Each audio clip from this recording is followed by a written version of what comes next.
Hello, good day, everybody. It's Nathaniel Evans, host, one of your hosts for IAMTHEDATA podcast. My other host, co-host, Jeannie Muhammad, she's on her way here. She's on behind. But today we have a topic, as always. Today we're actually talking about Are You the Master of Stress? And we're actually dealing with Dr. A. You got to pronounce your last name for me, sir. Rashidian. Yeah, Rashidian. That's right, Rashidian. Yes, sir. So doctor, you see all the plaques behind him. He has some books out here. And we're actually looking at stress because this is a great time in our lives. We can actually look at stress due to the stressful harms and situations that actually happen in our society right now. So right now it's ideal, actually, because a lot of us is starting over. A lot of us is fresh, out of school or out of college. We're fresh out of different businesses that we're actually doing. We're actually becoming entrepreneurs. So we're in a stressful time period. We're dealing with a lot of unexpected deaths and losses on many different levels. And at the end of the day, you can have all these things you accumulate in the world, but I don't know, the doctor might agree with me, but if you don't have yourself, it doesn't even matter. If you're not able to be who you are and be at peace with yourself and live a comfortable, peaceful life, all the things you accumulate, they're not gonna add up to what you want them to be. And with that, I'm gonna let the doctor speak. And 100%. I always say it's not what you have and it's not what you do, it's who you are and who you become. We're all on a journey, and that journey is partly self-discovery, partly becoming something better, and most importantly, our contribution to the rest of the world and the rest of society and everybody that we get to have an impact on. So our focus should always be, how do I become someone who can serve, who can help, who can give, who can do more for others? Because I think one of the most selfless things you can do, or actually, it's actually a selfish thing you can do, is to actually serve others, help others.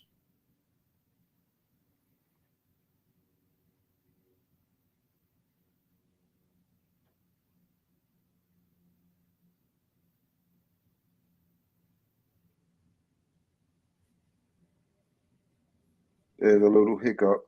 You can hear me now? Yep, you're back on. Are you able to hear me? Yes, I can hear you. Oh, okay, good. It was a little hiccup with the internet. I don't know, but go on what you were saying. Yeah, no, that's it. It's about who you become. Like you said, stress is everywhere, and stress is literally a force that causes change in your life. Stress is when you go to the gym and lift some weights. Stress is when you go for a run. It can make you healthier or it can get you hurt. It's how you deal with it and who you become in the process. The goal should be to get stronger, not to reduce the stress, but to get stronger so you can take on the stress. Because if you want to be somebody amazing, you're going to face some stress. That's correct. Because I think, like, if you was actually like a tackle a situation, like say it was a major breakup that you had, in 2023, and you found some tactics, but you didn't apply those tactics. You just basically like, I'm gonna be stressful about the situation. I can't handle this, and do different things against yourself or expose yourself to different levels of harm because you can't handle this one situation. And let's just say it just goes away. Like, you don't really got to put no emphasis to it. It just takes care of itself. It's just gone. So now you're like, okay, everything is all right. Everything is cool. I can keep doing what I'm doing. And then you get a next breakup. That might be the backbreaker for you because you didn't deal with the first breakup and you didn't actually find methods on actually how to preserve yourself through changes. And I think that's what you're talking about.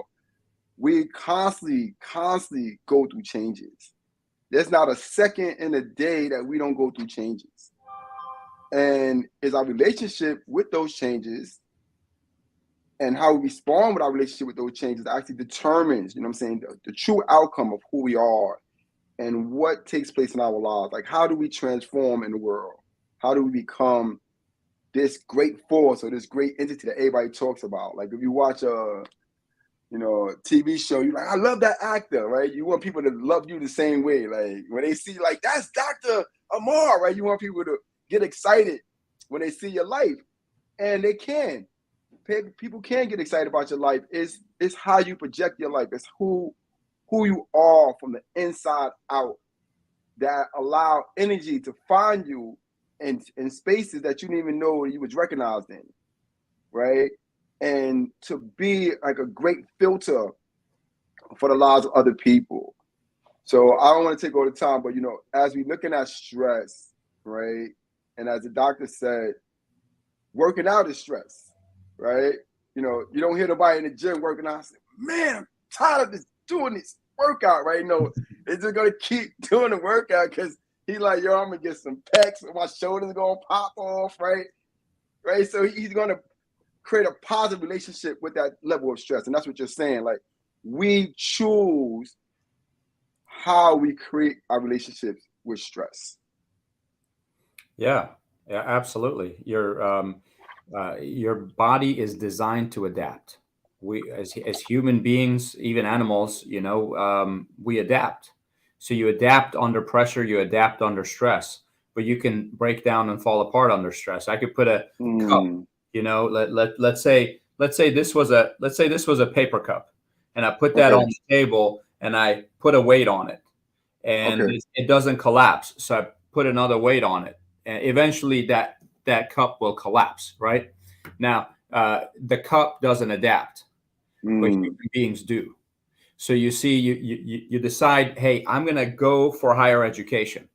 You just put a weight on yourself, right? So now you're studying, you're taking classes, you're paying some money for tuition and all of that stuff, right? The purpose is I'm going to become better. But it's not just the knowledge you get that makes you better. It's not just the degree you get that makes you better. It's who you become in the process.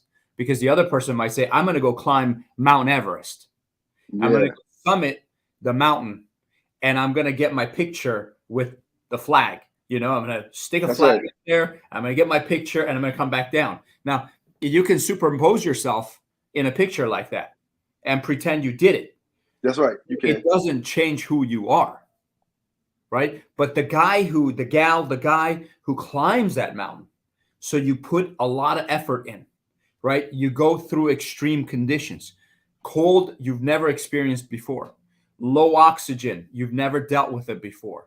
Muscles are burning, lungs are burning, you're frozen, you're freezing, and you keep moving forward. Who are you going to become? See, you make it to the top of that mountain, you come back down alive. Now you're not you anymore. It's a different person. You're a different person. Exactly. It's a different person because you have to go through a manifestation, right? You have to go through changes. You have to go through different levels of adaptability to actually achieve your goal, right? And once you achieve that goal, those lessons that you conquered are with you now. The lessons of adaptability, you know what I'm saying, are basically manipulating your mind to look at the greater aspects of things instead of the worst, right? Going through that metamorphosis, like even coming to the point where I can climb this mountain. That's a huge thought to have, right? That's a change in thought within itself, because who just wakes up one day and says, I'm gonna climb this mountain? So that's within that change actually took place before the mountain climbing even took place, right? Understanding that it's who we are that changes with actually dealing with who we are. As we deal with who we are, we actually change into more elements of who we are, or what you're supposed to become. And this is when we get to some levels of peace. Like, there's not ultimate levels of peace, but there are great levels of peace that you can actually find your bedding in, because you actually created these foundations for yourself. I wanted to ask you a question about stress. I wanted to ask is stress a positive thing for people's lives? Like, are people supposed to look at stress, the levels of stress, as being a positive occurrence for their lives to move forward? That's a great question. I'm glad you asked that.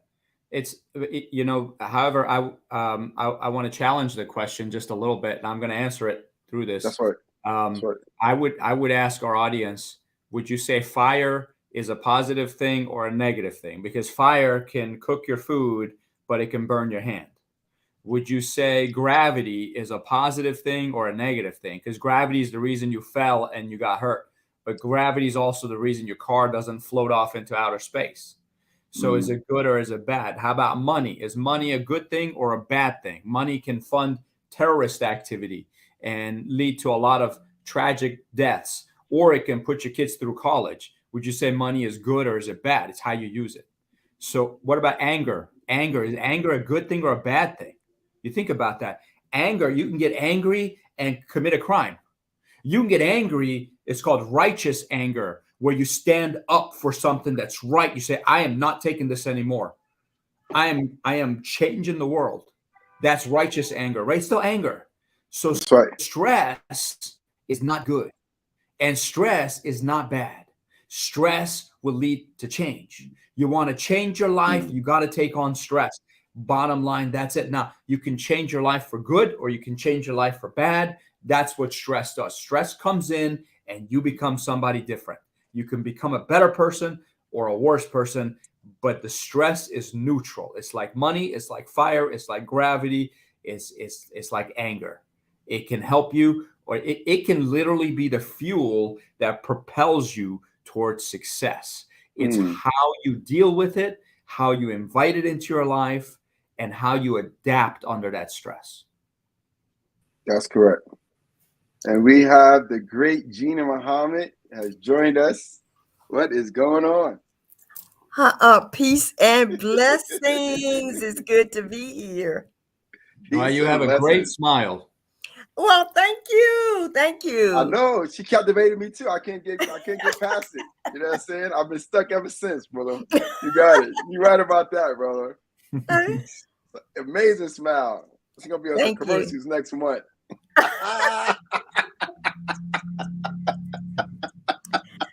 You are too much. I know you're enjoying being here. I just know it. Yeah. So he asked a great question. Is fire a negative thing or a positive thing? And is what? Is fire a negative thing or a positive thing? Oh, it's both. It's both because well, did you want me to answer that? You answered already. Oh, okay. Yeah, it's both, and I explain why. Because fire can either destroy, and burn up whole towns, but it also can warm, in the wintertime, and when you want to be all toasty and comfortable, then so it's both. It can make me a gold chain too, if I'm wondering, right? Yeah, that's right. It can be used to purify. It's a purifier. So yeah. Oh yeah. And what we were saying was stress is the same thing. That's right. Stress can make you a better person, or it can make you a worse person. It's a force. Yes, it is. I have, in my studying and writing my book, I wrote a book called Inner Peace and Serenity, a spiritual journey. And I started out talking about stress and how there are two types of stress. There's uterus stress, and then there's de-stress. Most of the time what we stay in is de-stress. A lot of, well, not most of the time, but a lot of times we stay in that stress, and that's what brings on all the illnesses, is when we stay in that state of stress continuously. So yeah, those are words from Dr. Hans Selye. He coined the phrase stress, and he's the one who talked about in detail stress, de-stress. So you're absolutely right. Yes. So yeah, and when I was we were talking about having you on, because I'm a great believer in chiropractic care. I had a chiropractor before I moved where I am now. I had a chiropractor that I went to on a regular basis, because not only was he a chiropractor, but he also I would love to go have massages. He had a massage therapist there, and she gave, so I was excited about having you on. That's great. That's great. Yeah. And I was actually talking about, as far as like the importance of this topic, and also know that the doctor has some books about stress that you can actually order on Amazon. If you have the link, you can send it to me, and I'll actually put it on the platform so people can actually order the book.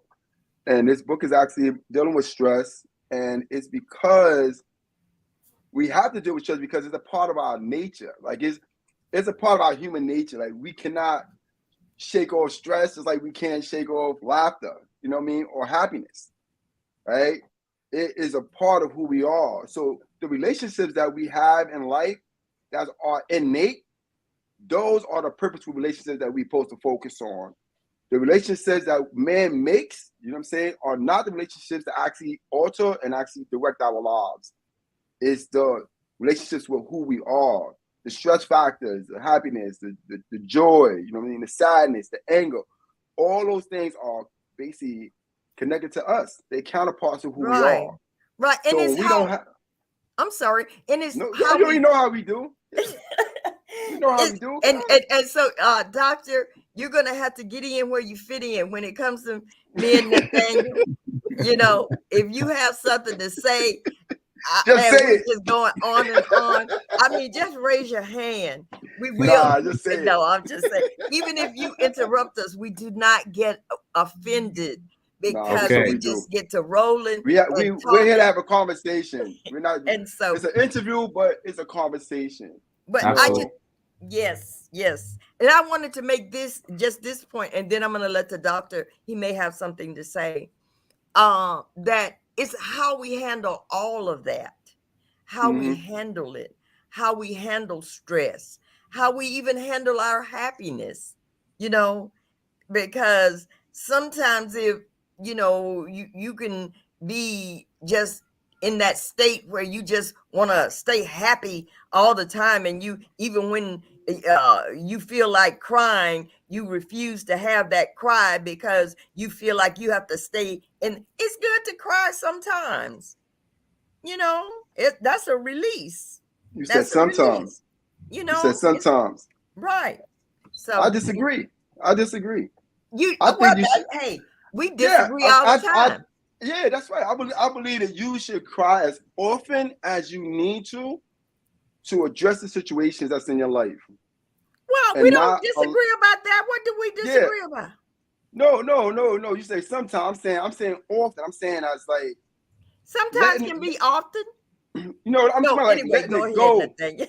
I'm talking about just letting it go. Like, you know what I'm saying? Like just releasing it, letting it go. Like, don't hold on to things that's not going to cultivate you. That's not going to increase you. That's not going to develop you to a greater person. Don't hold on to it. Let it go. It doesn't belong here. At the end of the day, if it's causing me heartache, it's causing me pain or any discomfort in my life, that means that it lived out its usefulness. It is time for it to go. Yes, sir. I'll tell you what. I'll tell you about crying. The tears that come out of your eyes, actually, there's more to it than just tears. Because if I chop up an onion and it makes my eyes water, that water is saline. It's just salt water. But if I'm emotional and tears are coming down, that tear has cortisol in it. Cortisol is the stress hormone that builds up in the body. And believe it or not, you actually get rid of excess cortisol through tears. So like you said, holding back those tears isn't always a good thing. You need to let it come out. And I've had in my office, there's been times where a patient got their very first ever adjustment. And it was such an emotional impact. They couldn't stop crying for minutes. And that's cortisol leaving the body. That's the body responding a specific way. I also had people laugh uncontrollably after their first adjustment. Usually it's when we unlock the brainstem at the very top. You take pressure off that brainstem, the influx of emotions that go through the brain is enormous. As we know, the body has this thing called the brain-body reward cascade, and that cascade can get blocked, which literally can lead to addictive behavior in some people, because now you need chocolate to get the dopamine response, and you need a lot of it. And then that moves on to nicotine and then cocaine and everything else to get that same rush, that brain body reward cascade can be affected and blocked. So I had a gigantic firefighter come in, beard down to here, muscular, probably twice my size, and I You broke him just down. You broke him down. I adjusted the area between his shoulder blades. And the reason he came in was because he had a lot of heartburn. He every time he would eat, he would just get a lot of burning in his chest, and it was just heartburn because he had it for 10 years. And so I did this one adjustment between the shoulder blades because the nerves to the stomach come out of that area of the spine. And obviously, this was after doing an analysis with x-rays, computerized nerve scan, just to make sure everything's proper and working properly. Figured out which bone needs to move in what direction, how many millimeters, how many degrees. Wow. Then we designed the adjustment. And once I delivered that adjustment, he stood up, and this giant man was crying, tears just coming down his face. And I said, "Did I hurt you?" He said, "No, I needed that for 10 years. I can feel it. Wow. I'm crying because I should have done this 10 years ago." Wow. So crying is powerful. It's important. You know, I don't cry. My eyeballs sweat when I watch movies like Titanic and stuff. Yeah, so, I cry on Titanic. I cry on Titanic. You know, I'm not trying to hold in Titanic. That thing is it's just too deep. It's too deep. But you know, both of us were in tears in that day. So that's right. Well, and that's good, because in my doing what I call a Dianetics auditing sessions with my clients, that is when you know that they are able to release some of that built up pressure, is when they cry. You know, when they are able to cry about whatever that trauma is that's in their lives, or whatever that trauma, when they're able to cry about it. And when, you know, that is when they are releasing that charge. We call it charge, but when they're releasing that charge, to cry is good. That's right. Yeah, absolutely. Absolutely. I agree. Now, I do want to mention that, you know, we may have some people in our audience who are in a bad situation, and they may be crying tears of depression and sadness and so on. And I also believe sometimes some people will only cry because at their end of the rope. Yeah, they have no hope. They have nothing else. They don't know what to do. They don't know where to go. They don't know who to talk to. They don't know where they can get help. They literally feel hopeless. And the only thing they can do is cry. So if that's someone listening, I'm going to encourage you. There's a lot of people who care about you. And there's a lot of people who are just waiting to help, but they don't know that you need their help. So you've got to ask for help. You got to. And that is so true, because I've been there. I was there at one time where I was at that point where I was actually, you know, just rolling on the floor, literally rolling on the floor, and because I had reached the point where I didn't see any hope, and I didn't understand what I needed to do. And I'm so glad that you said that, because as long as we can say that I may not know what to do, but there are people that have been placed on this earth that know, and there is no shame in reaching out for help. Sometimes, you know, sometimes when we have reached that bottom, we are ashamed to say we need help, but there's no shame in that. There's no shame in letting someone know. That's why I always said, that's why there's so many of us in the world, because there's someone out there. There's someone. For all of us. Each and every last one of us. Right. And also in a time like this, when you're looking at stress, you know, and not want to release yourself from harm, it's kind of productive, because we're actually going through a pandemic. And when you're going through a pandemic of this nature, much harm is going to take place, and a lot of harm is going to be unforeseen. It's going to be things like your money, you know, loss of your children, you know, your health, different things that's going to take place. And if you don't acknowledge that we're actually going through change in the world. Like, it's a major change, not just in the United States, all over the world. It's changing. They got wars going on, and people are losing their lives, and they got tornadoes and hurricanes and all different things that's actually taking place at this particular time, you know what I mean, in the 21st century. And this is the time to actually be realistic about what's happening. That change is actually taking place, and that my life could change, and it has changed, and I have to be acceptable with that change. I cannot, it's kind of like evolution. Like, let's say the earth was like, I got to move this mountain, right? And a whole bunch of people say, you know what? We like that mountain where it's at. We don't want that mountain to move. So 1,000 people are going to go and try to hold on to the mountain so evolution can't move it. It's not going to happen, right? Evolution is going to take over. It's going to win. You're not going to be able to defeat evolution because you don't even know the first step of its process. So it's impossible for you to actually stop its occurrence. So it's the same thing even with ourselves. We don't know everything that's actually happening. And because we want to know everything, we want to be in control of everything, we lose everything. We lose ourselves with everything. The concept of actually having something actually becomes lost, right? Because you don't understand that you don't own nothing and nothing owns you, right? This is a free being. We're free beings. We're moving through the land. And as we're moving through the land, there are realities that's attached to who we are. They're part of our sensory. They're part of our awareness. They're part of our collective experience as individuals. I might have lived 5 years, 10 years, 30 years, 50 years. All that information is building me up as an individual. So if that's the case, I mean, I got to get in tune with this individual. I can't put this individual on the sideline and say, I don't know this guy right here, right? This is me. I know this guy. Me and this guy have a relationship. I might not like every relationship that me and this guy have, but we have a relationship, right? And I have to be aware of that relationship and cultivate that relationship and be able to sit still. It's like if you read books on Elon Musk tells you things like, sit still, be silent, and go through the feeling. Right. Experience what you're going through. I want to ask, I'm sorry. Please, Dr. Rasheen, Amir. Just call me Amir. Dr. Amir. I have a great friend that's Dr. He's not doctor, but his name is Amir. In fact, I have 2 Amirs in my life.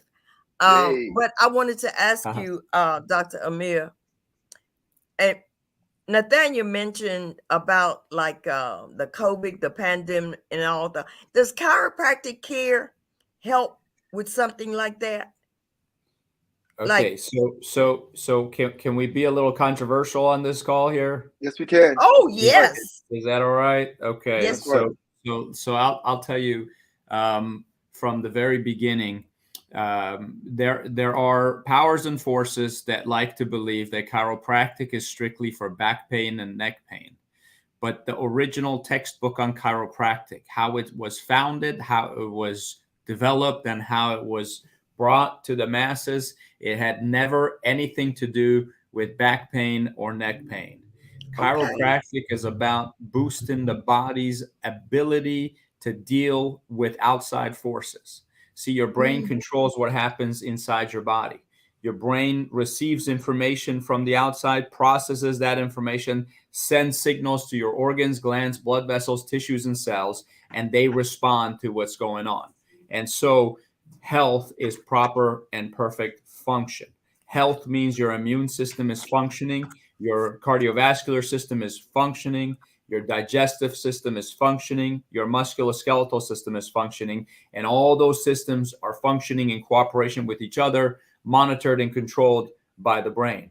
And so the purpose of chiropractic is to find interference in that system of nerves that connect your brain to your body and remove the interference, bring the body to the way it was created to function and operate. You see, your body will produce the antibodies that you need. Your body will produce the enzymes and the hormones and everything else that you need. If I cut my hand, it will heal by itself. Even if I need stitches, the stitches don't make that cut heal. My body makes it heal.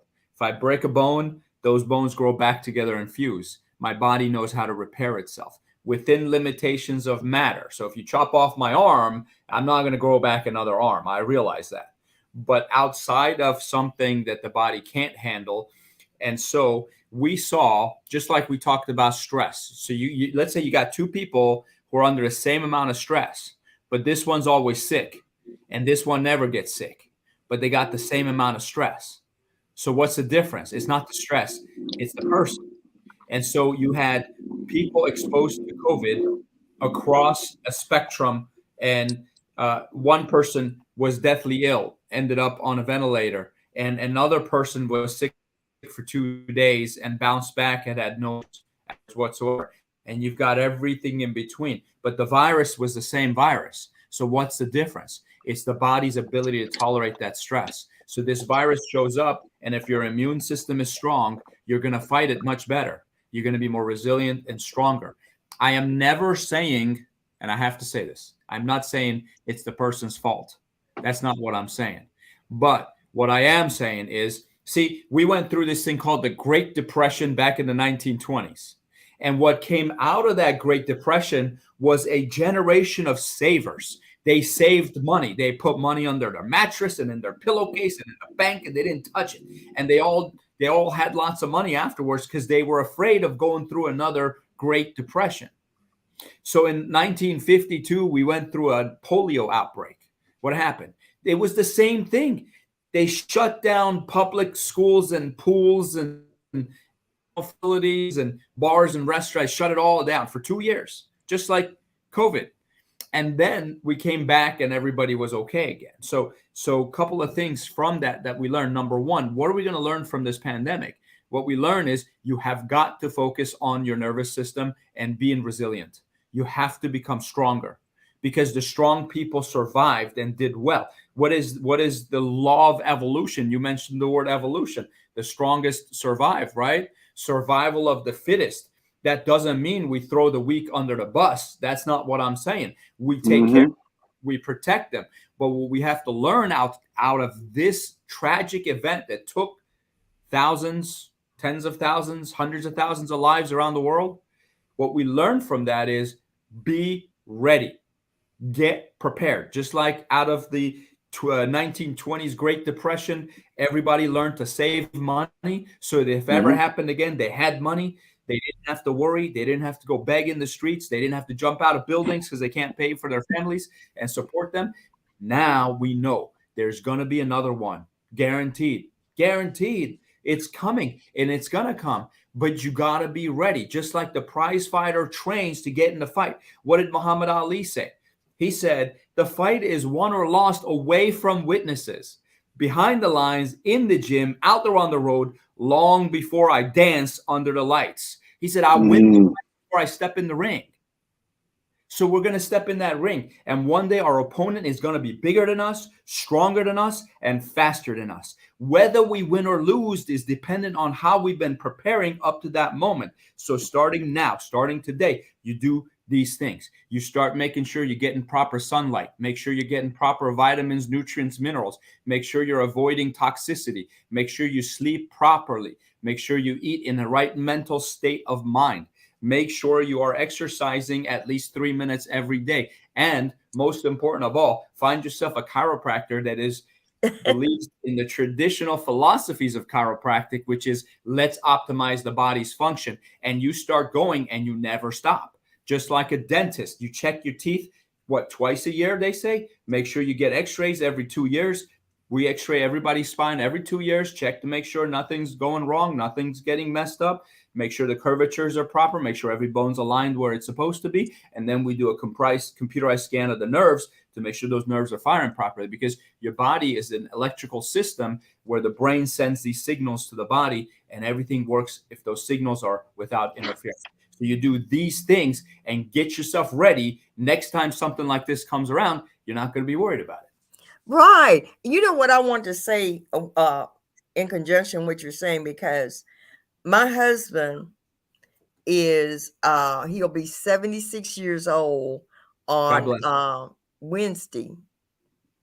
And okay, he does not take any kind of medication. Oh, I'm sorry. He's in the other room. He yelled 77. Excuse me. Time to come on camera. He sounds like he's only 50. Let us see him real quick now. No, he'll be 77. And he doesn't take any kind of medication. He has a chiropractor and he has an acupuncturist. And between the two of them, that is how he stays healthy. So you are and in addition to eating right, I make sure he does eat a proper diet and getting, plenty of sleep. So what you're saying is so true, because both of us contacted COVID, but because we were working before the pandemic to build up our immune systems, making sure we were eating right, making sure we were getting our vitamin D. And we also take black seed oil and fish oil and very nice turmeric and all of these natural things. And you're so right. I mean, we came out of it, we got it, but we came out of it fine. Good for you. That's exactly right. And before we move on, I actually want you to tell the people where you're located at, your address, your office. You might have some people in your space that don't know you're there and they need to come and check you out. Yeah, we are in Frederick, Maryland.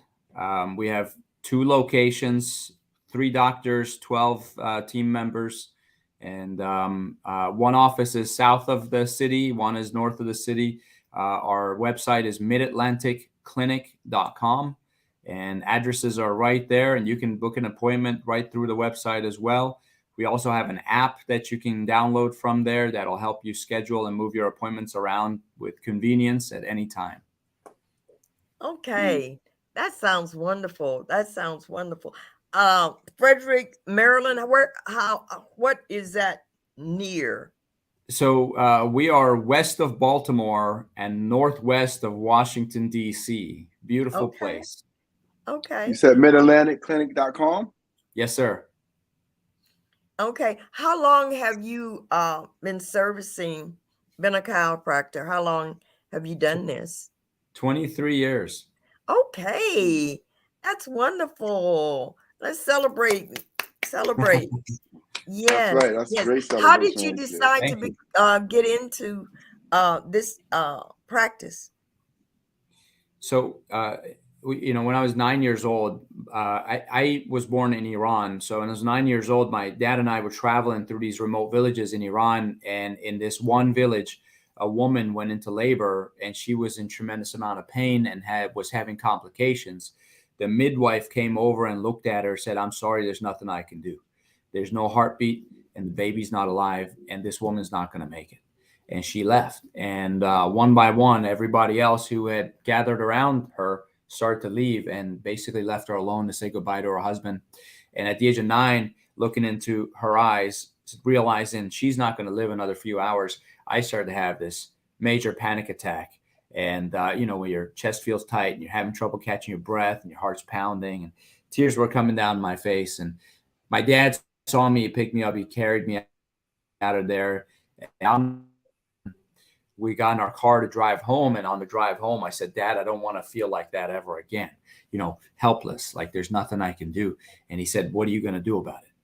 So I said, "I'll go be a surgeon. I'll be the best surgeon in the whole world. And I'll carry my medical bag with me everywhere I go so I can save lives. So that doesn't happen in front of me ever again." 10 years passed. I was a student at George Washington University, and I was on the path to going on and becoming that surgeon that I wanted to be. But then I went home for Christmas break my sophomore year. My dad had this big, thick neck brace on, and he was under the influence of some heavy painkillers, and he had pain shooting down his arms, numbness and weakness in his hands. He couldn't even lift his arms to give me a hug to say hello. He couldn't hold a pen. He couldn't feed himself. He couldn't dress himself. And so we ended up going from doctor to doctor trying to figure out what's wrong with him. And finally, we ended up in a neurosurgeon's office who said, "You need surgery."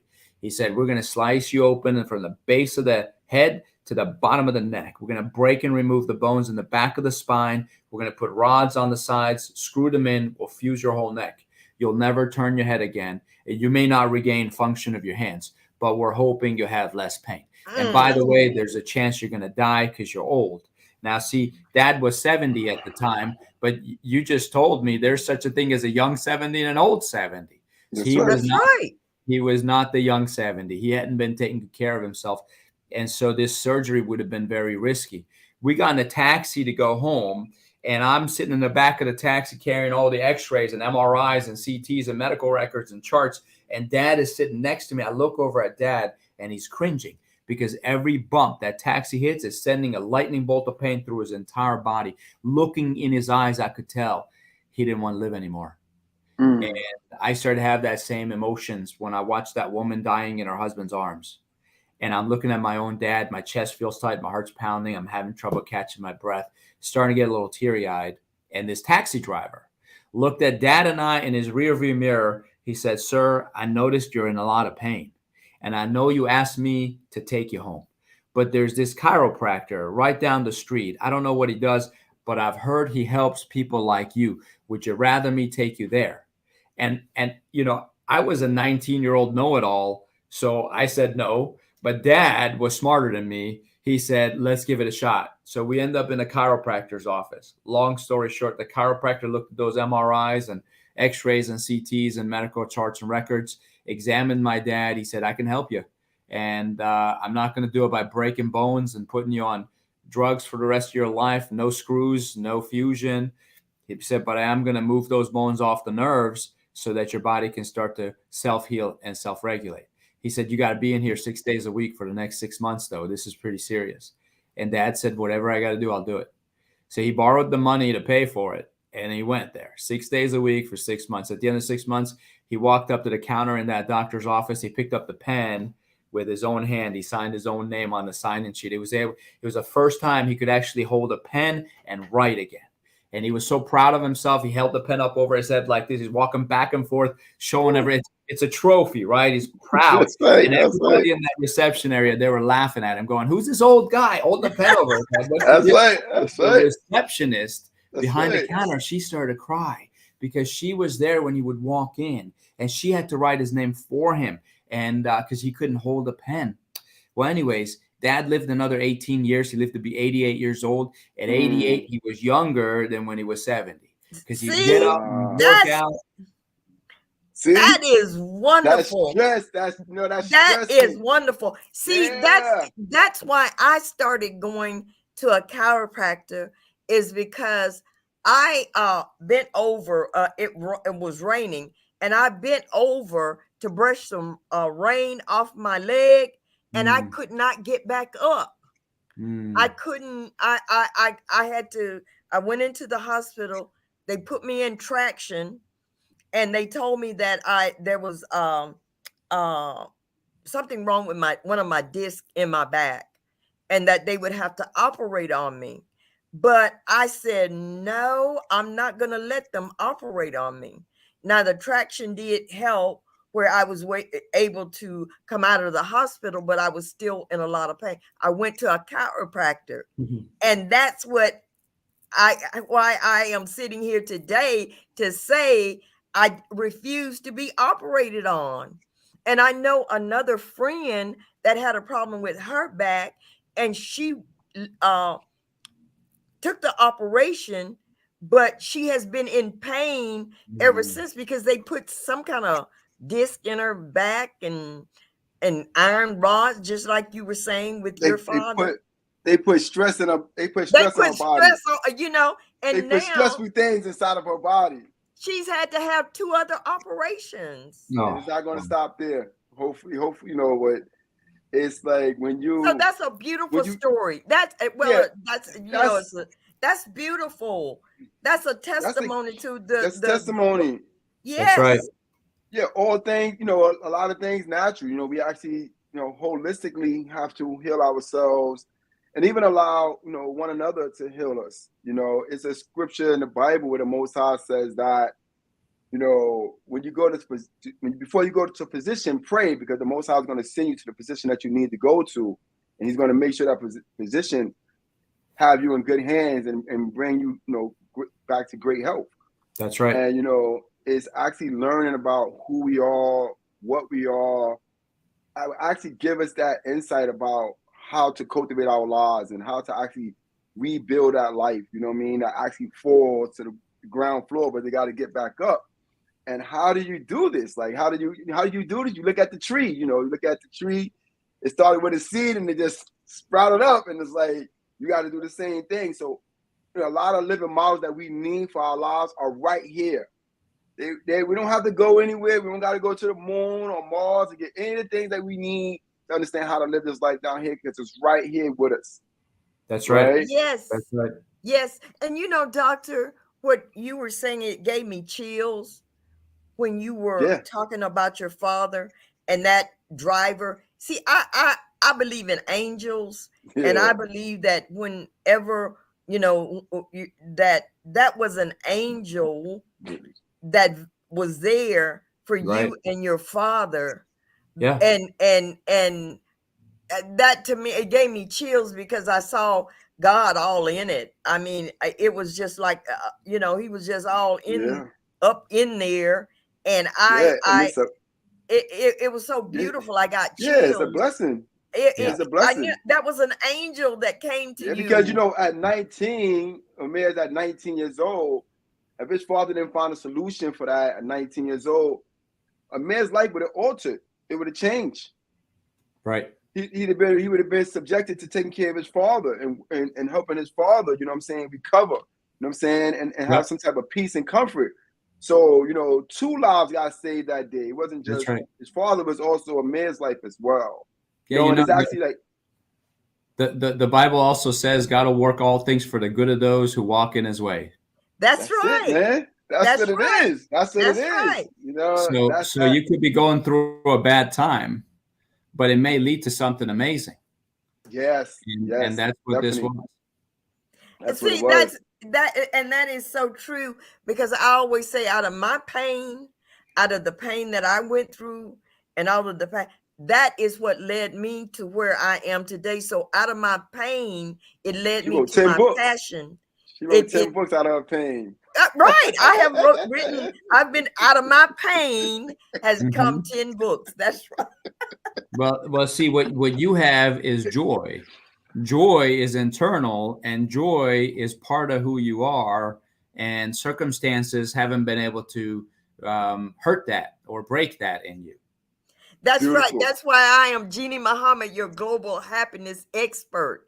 That is me, because I have learned. You are so right, Dr. Amir.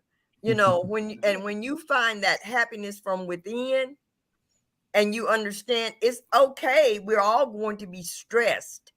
I don't care how you could be the happiness expert, and you're going to have stress come into your life. Now, you mentioned something earlier that I wanted to go back to about our mind, how our mind really, we can make ourselves sick.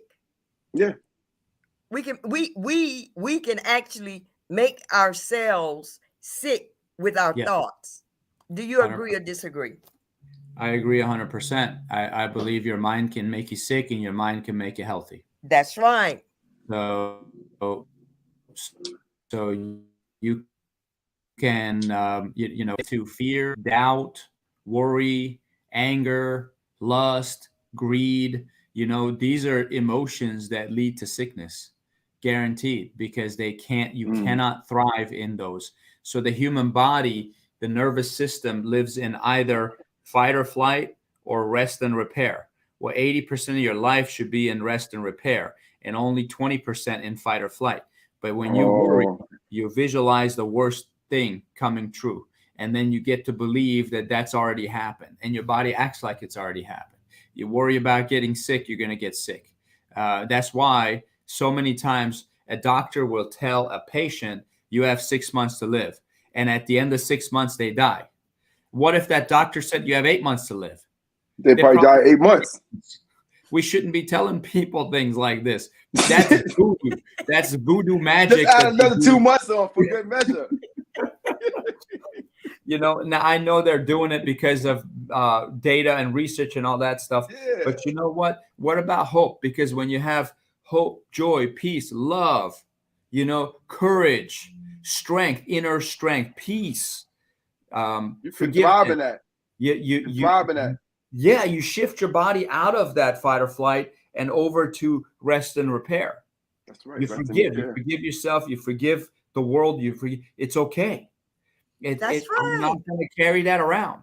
And That's I'll tell right. you, everybody's got something. The happiest person in the world is dealing with something. There's no way that you won't find the person on the planet doesn't have any problems. Now, some problems are bigger than others, and I won't ever discount someone else's problem. I might say, you know, because we do this thing, we call it a pity party, right? We all sit together, we go, oh, that's nothing. Let me tell you about what happened to me. And then they go, well, actually, that's nothing because what happened to me was worse. And then you go back and forth. What are we doing?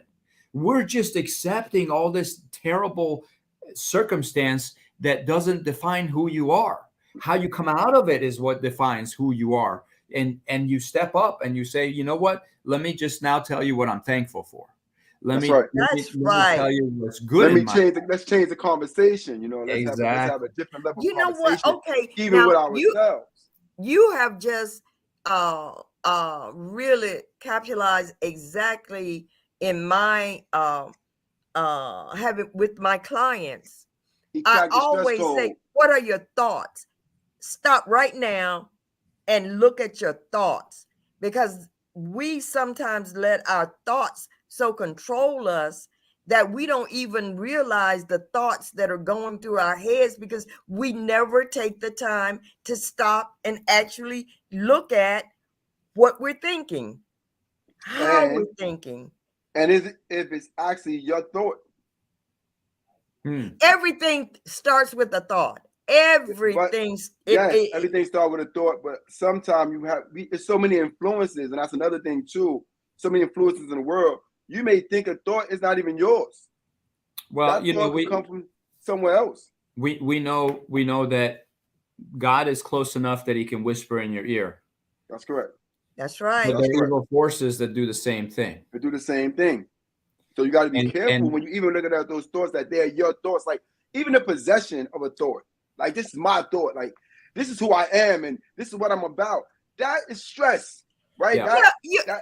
That locks you in. You can't move nowhere. You can't go to the left. You can't go to the right. You can't do nothing, because this thought that you created is the prominency of your life. It's like it's right here. So imagine if thoughts. Imagine if those thoughts are birds and you're a tree. Now, you can't keep those birds from landing on a branch in your tree, but you can keep them from building a nest. And that's what you got to do. See, the thought will come in, it'll land on your tree, you chew it away, and you move on. Don't let those dang birds build a nest in your tree. That's and have eggs and babies and all that stuff. Don't do that. And see, because in the Holy Quran it talks about that the whispering of the slinking devil. See, you know, you gotta, and those are those thoughts that are slithering through your mind. And as you say, don't let them stay.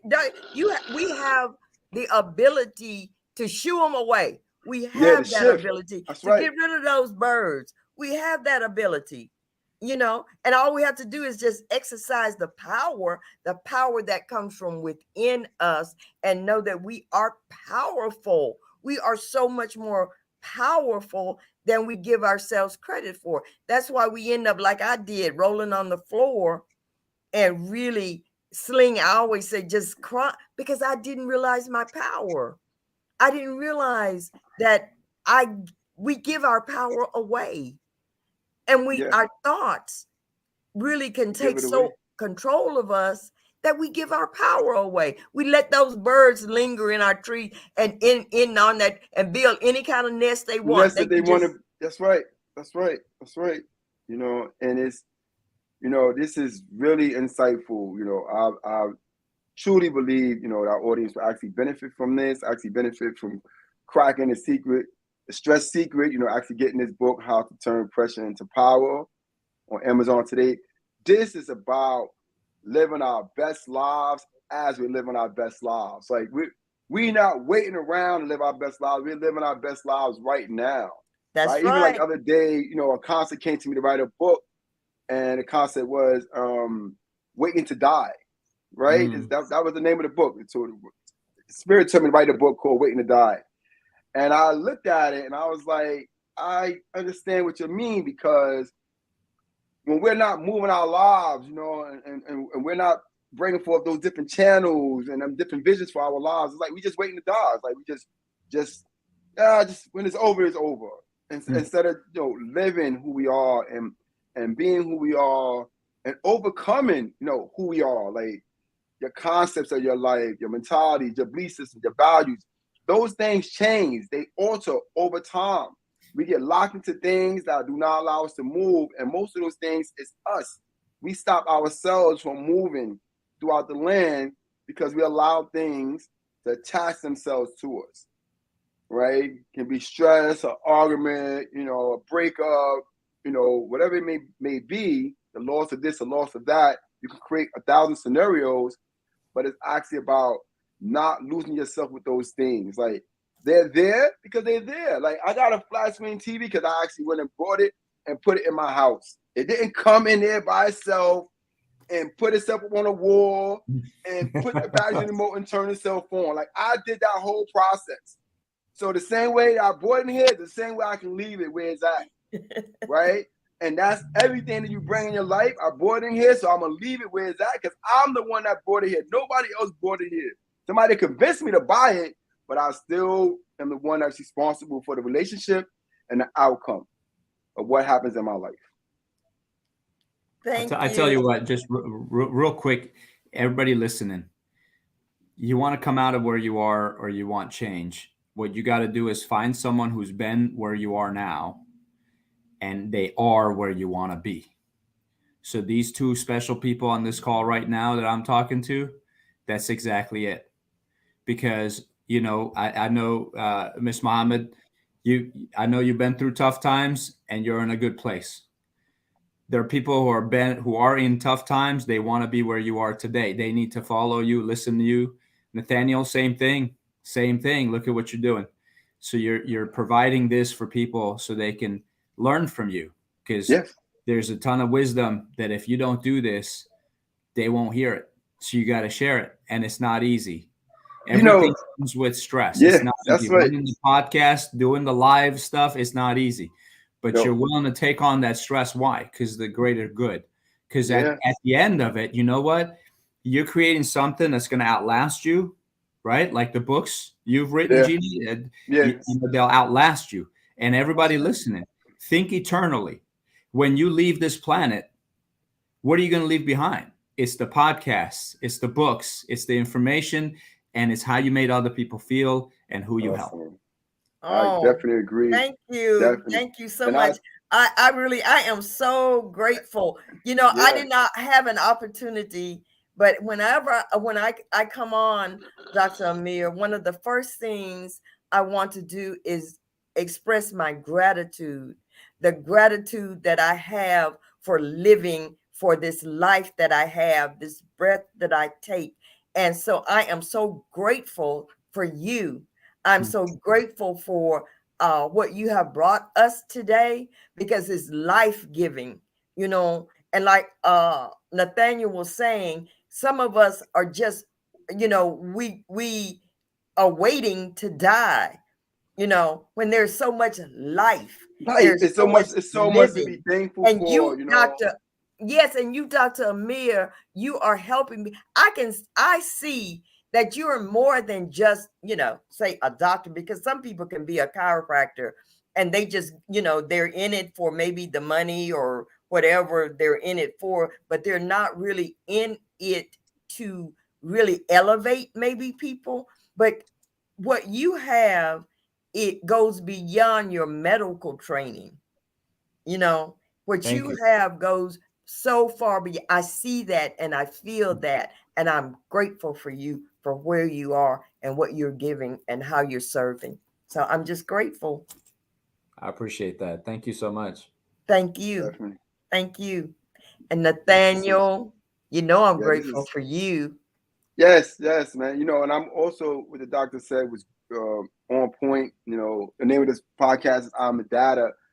And it's, you know, I'm sharing me, you know, I'm sharing my data, my experiences, my statistics that I actually went through, my rises, my falls, Wow, so you don't have to go through it by yourself. You don't have to learn it on your own.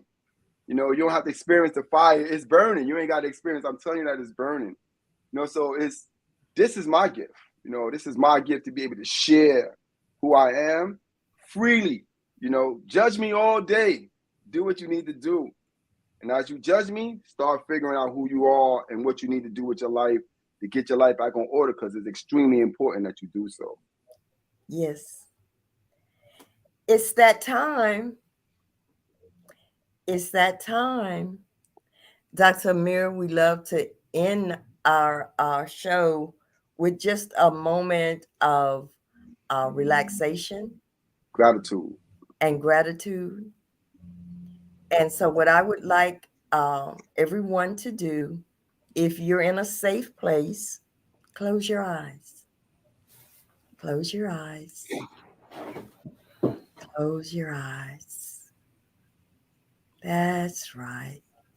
Now take a deep breath to the count of 4. Let it out slowly, like through your mouth, like you're breathing through a straw. Take a deep breath. Let it out slowly. A deep breath. Let it out slowly. Relax. Relax. Relax the top of your head. Relax. Breathing deeply as we go. Relax your face. Relax your neck. Relax. Breathing deeply. Relax. Relax your shoulders. Relax. Move on down your arms. Wiggle your fingers. Wiggle them. Come down your body, relaxing as you go. Relax. Down your legs. Into your calves. Into your feet. Wiggle your toes. Relax. Relax. I am going to count backwards from 5. We're going to take a deep breath and let it out slowly. 5, 4, 3, 2, 1. Deep breath. Let it out slow. Open your eyes. Open your eyes.